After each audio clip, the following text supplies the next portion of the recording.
فيقول لك المسؤول عرف كده واتكسف، فقال اتفضل وصل. رحنا صلينا الضحى، يعني كنا على ضوء الحمد لله، وخرجنا لقيناهم متابعين، وفعلا سألونا تاني طب يا جماعة بطاقتكم؟ أنا اعترضت أنا اديهم بطاقة، قلت أنا عمري ما شفت مسجد الواحد داخل فيه وخاصة الأزهر بيقولوا بطاقة، أنا مش داخل مديرية أمن ولا أمن عام ولا مش عارف إيه ولا مطار. يا حاج أبو محمد، أنا في حاجة مش فاهمها. أنتوا دلوقتي حضرتك بتقول إن أنتوا كلمتوا الأمن المنيا، وأمن المنيا قال لكم روحوا خلصوا الورق، فانتوا رحتوا الازهر لقيتوا الازهر فيه قساوسة وفي مسيحيين وفي كذا. الحتة دي انا مش فاهمها، يعني مش فاهم الحتة دي بالظبط. لما انتوا دلوقتي كلمتوا الامن المنيا قال لكم ايه بالظبط؟ ورحتوا الازهر تاني يوم لقيتوا القساوسة هناك والمسيحيين وكده، ولا يوضح لي بس النقطة ديت، واتمنى ان صوت حضرتك بس يعلى شوية بس. حضرتك يا دكتور، أمن المنيا بيتكلم عن الناس اللي رجعها من المنيا، يفكر هم كل دول، لكن كان من العباسية النصارى طلعوا والأحوال دي وقساوسة وذهبوا للأزهر. عشان كده لقينا الوضع هناك خلاف كده. أمن المنيا لما اتكلم عن خروج المنيا ما يعرفش ان فيه هناك ناس تانية منتظرة وعاملة شهرين. أكمل حضرتك؟ أكمل. فبعدين لما جينا الوضع كده هي دماء الشر رجعت، يعني بعد شوية على طول مباشرة يعني، واحنا قعدنا بعد مشاهدة في الأول دخلنا صلينا واحنا راجعين برضه كده، طب احنا عايزين نتعرف عليكم. قلت يعني ايش معنى احنا من دون الناس دي تتعرف علينا؟ ايوه نفسي اعرف. بكلم انا مسؤول الامن جنبي خصيص يعني، فقال لي يعني نحب بالتعارف. قلت يعني انا ممكن اقول لكم انا منين، انا صعيدي بس، لكن بطاقتي مش هطلعها لحد. مفيش قانون بيقول لي ان تخش الازهر طلع بطاقه. يقول لك يعني انتوا لقيتوا القساوسه في الازهر؟ نعم القساوسه كانوا داخل الازهر. وبعدين قلت له انا صعيدي، والاخ اللي معايا يعني ابو يحيى جزاه الله خير وبارك الله فيه، يعني بعملنا كتير في حالات زي كده، طلع له كرنيه صحافه معايا، انا رفضت اديه بطاقه وطلع له كرنيه صحافه. فالمهم طلعنا لبره وجينا العينين علينا مراقبانا اينما نزل. معلش يا حاج ابو محمد، انا عارف ان انا بتعب حضرتك،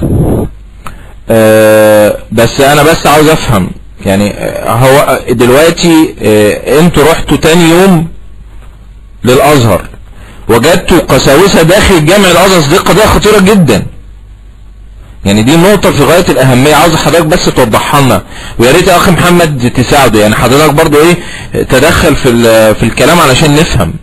انت حضرتك دلوقتي رحتوا تاني يوم الازهر عشان تشهروا للاخت على حسب تعليمات امن المنيا، صح كده يا محمد؟ رحتوا لقيتوا مسيحيين وقساوسة داخل الجامع الازهر؟ يا ريت توضح لي النقطة دي جدا يا محمد، النقطة دي مهمة قوي. بس القساوسة مش عند مش على المفارش والبتاع، لا بره كده في الحته وانت داخل هذيك اليمين دار غيفته، فهم موجودين في المنطقه دي، وخارج المسجد ده عدد كبير جدا يعني.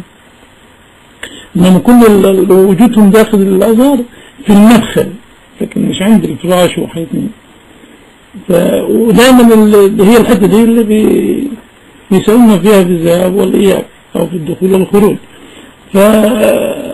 المهم قدرنا نطلع منهم بعد كده، بس نعملنا علينا في الشوارع برا، قعدنا نخش المحل ده ونطلع من ده ونقعد على قهوه ونطلب حاجه وما كملناش شرب ومش عارف ايه لغايه ما بيقول لك يعني انت تقصد ان هم ما كانوش على المصليه نفسها، لكن كانوا جوه الجامع نفسه؟ لا جوه الجامع، بس مش على الفراش الناس بتصلي، لكن كانوا جوه السور، جوه سور الجامع، جوه البوابه. جوه البوابه صح، كانوا موجودين جوه البوابه.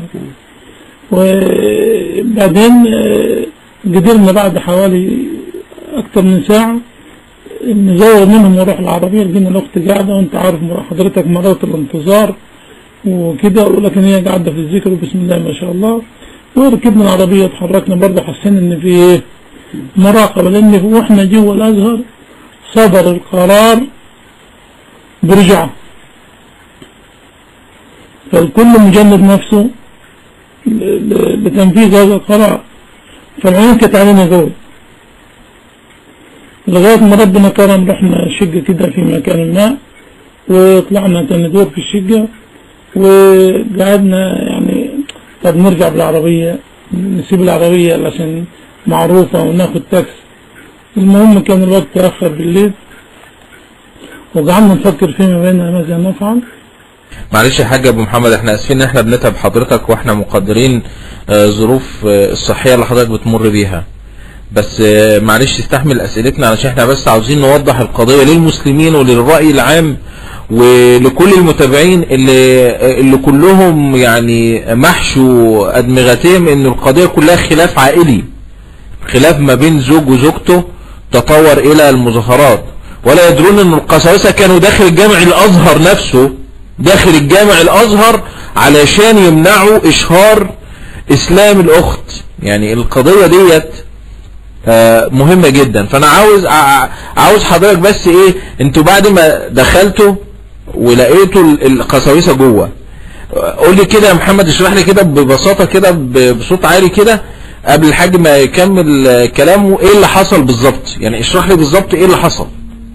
هو دكتور حسام على اساس كلام الوالد، انا ما كنتش معهم بس على اساس كلامه، يعني بيقول لك ان هو راح لقي ان هناك زي انا ما كتبت في رساله قبل كده وبعتها لكل المواقع، ان الازهر عباره عن نصه سكنه عسكريه الامن محتوطه من النواحي، والنص الثاني بوابه بتاعت كنيسه مش بوابه مسجد. يعني كان القساوسه داخل السور بتاع جامع الازهر، داخل البوابه امام لجنه الفتوى، امام لجنه الفتوى. طيب يا اخ محمد، طيب خلي الوالد بس يكمل. خلاص كمل كده.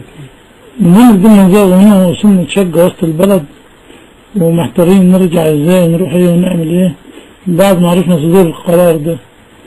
دلوقتي الواحد يعني عامل حساب اي كمين قدامه، اي مش عارف ايه، وفكرنا وماذا نفعل وكده، طب نخبيها ازاي، عايزين نوديها مكان غير، طب مش عارف ايه.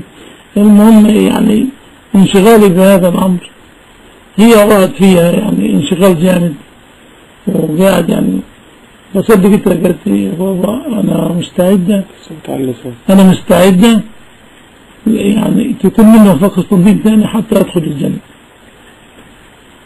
وقلت له والله يا بنتي انا ما يحدث معك هذا الامر الا في حالة عدم مقدرتي على اي حاجة، ولو انا في ذاتي انا مستعد، وده كله من اجل الله عز وجل.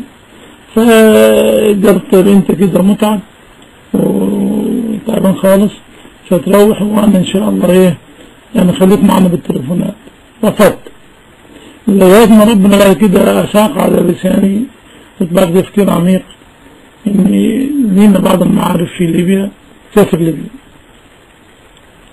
وقعدت أعرف الأمر على أبو يحيى، فرحب بهذا الأمر، حسن أن له معارف أخوة مقربين ونسب، يعني وكده، وقال ممكن هذا تطلع برا وتشهر ايه في ليبيا، وممكن تطلع يعني برا مش بطريقة رسمية، ولكن يعني هرابي كده. فأنا كنت مستعد لأي تكاليف، ولو أنا يعني معيش فلوس حاضرة مستعد بروح البلد أبيع أرض وأجيلك. فالمهم قررنا هذا الأمر، وعلى هذا سافرت، وهو قال أنا يعني هقوم بالدور وكده وحاجات من دي، فربنا يكرم ونقدر نعمل الموضوع ده. بعدين المهم سبتها وجيت اتصل بيهم لغاية يوم الخميس في الفجر، يرد عليا ونحن طيبين وكويسين وقاعدين في الطريق وحاجات من دي. وانا يعني بصراحة بوجود الفكرة دي وترحيب الاخ اللي معايا ده بالفكرة، وابتدى يتصرف، ويعني معلش معذرة ما كانش معايا فلوس كافية، رحت سلفت فلوس وعملنا اللي نقدر عليه على اساس نكمل الباقي.